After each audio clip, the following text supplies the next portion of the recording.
cool because the bass drum pattern goes on either side of beat 3. I'm going to be honest, if you've never done this one before, your brain might have like a moment, and that's totally fine. It's going to go 1, 2, and 4. 1, 2, and 4. 1, 2, and 4. 1, 2, and another round of that. 1, 2, and 4. 1, 2, and 4. 1, 2, and 4. 1, 2, and 4. Awesome. So now let's try our hands. And let's just say it before we actually add in the foot. 1, 2, and 4.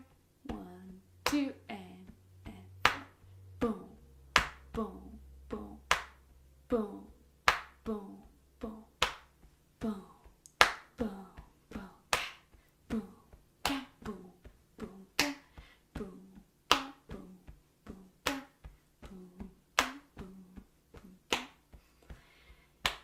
If these are coming fairly easy to you, one kind of stretch thing is to really think about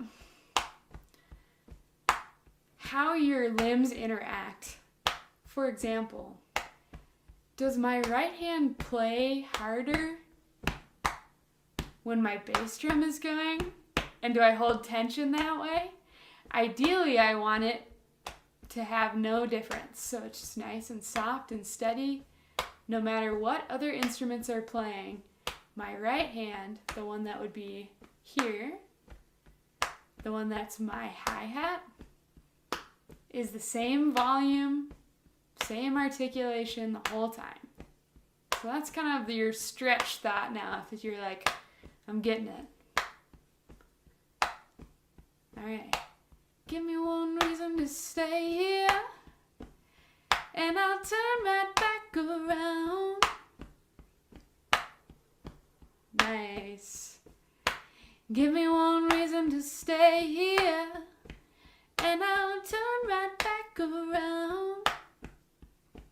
Here in 4, 3, 2,